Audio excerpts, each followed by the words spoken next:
Glaskuglen. Ikke frygtelig længe siden, ikke forfærdeligt langt herfra, var der et land, hvor et frygteligt stormvejr rasede. Og midt i dette stormens øje var der en lille by, der lå stadig urørt. Og i udkanten af denne lille by lå et lille hus. Også det lå stadig urørt. Og inde i det her lille hus boede en ganske almindelig familie. Far, mor, størsten og mindsten. Og de havde det alle godt taget tingene i betragtning. Bortset fra størsten. For størsten havde det ikke godt. Størsten havde det rent udsagt af helvedes til. For det første, så måtte hverken størsten eller mindsten gå udenfor.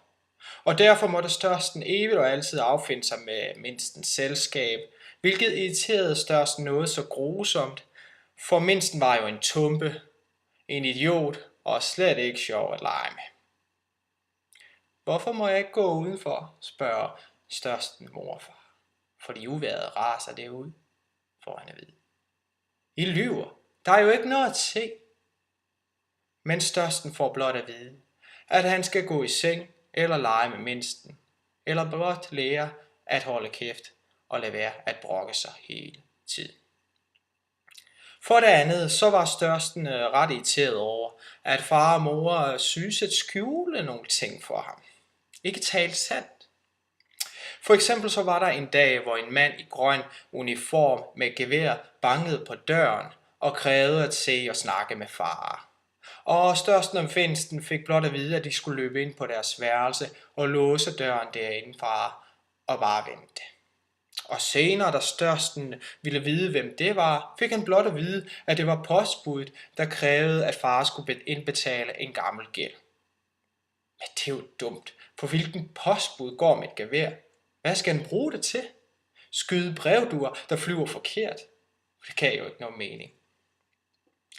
Men det, der irriterede størsten allermest, var tanken om, at julen snart nærmede sig, og at julemanden også det her år ikke vil komme forbi. For han fik at vide, at ligesom sidste år, så vil julemanden højst sandsynligt heller ikke komme forbi det her år. Men hvorfor nu det, spørger størsten mor og far. Fordi uvejret raser derud. Jamen det er jo dumt. Julemanden er vant til uvejr. Han har der masser af tøj på. Ikke dette uvejr. Ikke i år. Og sådan var livet for størsten, og nu er det juleaften, og familien sidder ved bordet. Krummerne er blevet fordelt, og størsten bliver jo ved med at spørge far og mor, om julemanden kommer, og nej bliver der sagt, gang på gang. Far, kommer julemanden måske i nat? Pludselig rejser surfar sig bare op, glatter ansigt, takker for krummerne og stormer ud af døren. Hvor skal far hen? Spørger størsten mor. Spis nu bare dine krummer. Men størsten kan jo ikke spise.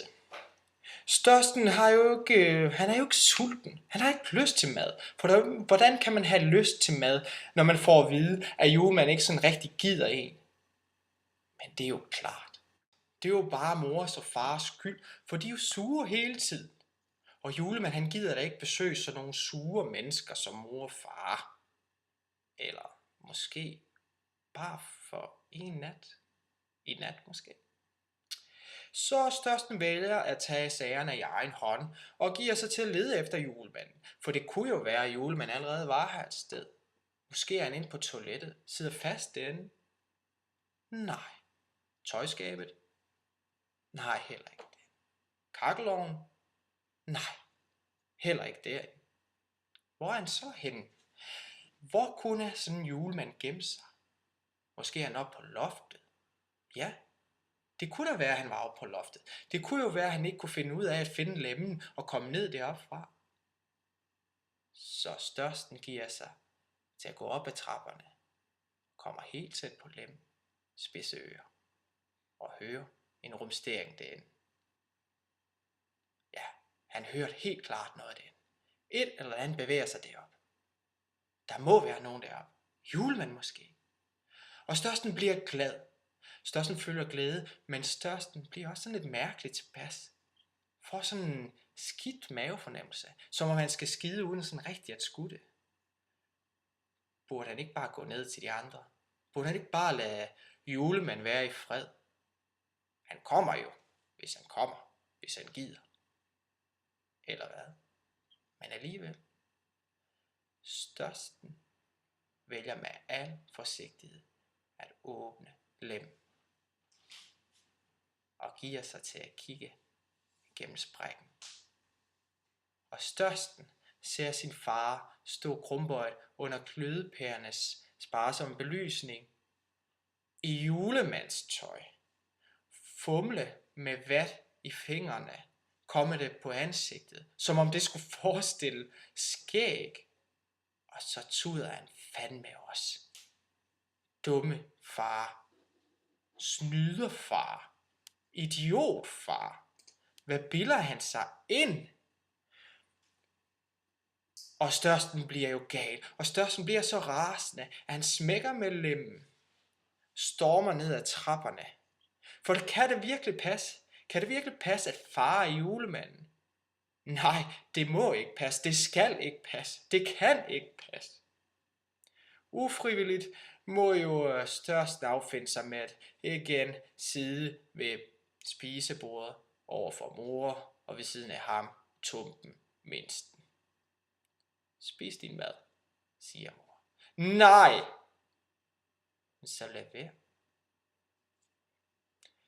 Og inden så længe hører han de der fodtrin og et ho ho ho ho. Og så løser jo mindstens ansigt op. Og mindst en far op i stolen, og mindst en far op i idiotfars favn. Men det gør størsten naturligvis ikke. Han gider da ikke gå over til en falsk julemand. Men så kommer idiotfar hen til størsten og siger, at han har en gave til størsten og mindsten. Og størsten kan ikke lade være alligevel at være sådan lidt interesseret i, hvad det nu er, idiot har fundet på. Okay. Idiotfar tager et eller andet ravelse op af sækken. Noget brunt sammenkrøllet papir og siger, at det er gaven, og at størsten skal pakke den. Og størsten pakker gaven. Og det han tager ud er en glaskugle. Sådan en glaskugle, man ryster, og så sneer det derinde. Fuldstændig tåbeligt. Idiotlegetøj. Her, værsgo mindsten. Du kan lege med det der. Men mindsten takker for gaven. Mindsten synes at være helt vild med gaven. For han bliver ved med at ryste den her glaskugle. Og stiger sig forgabt gennem glasset på det hvide landskab. På huset indeni. På stormen, der raser. Så spørger mindsten idiotfar. Er du så sådan en rigtig julemand? Og så tænker størsten at give idiotfar en lærestreg for livet. Nu tænker han, at nu må han røbe det hele. Rive hans skæg i stykker og sige til mindsten, at julemanden for fanden der ikke findes. Men så møder han fars blik. Og far ser bedende på ham. Og størsten vælger at svare mindsten. Ja, det er sådan en rigtig julemand. Nu er det størstens tur til at lege med glaskuglen. Men det er ikke landskabet inde i kuglen, der fanger størstens opmærksomhed. Det er lysspillet i glasset omkring.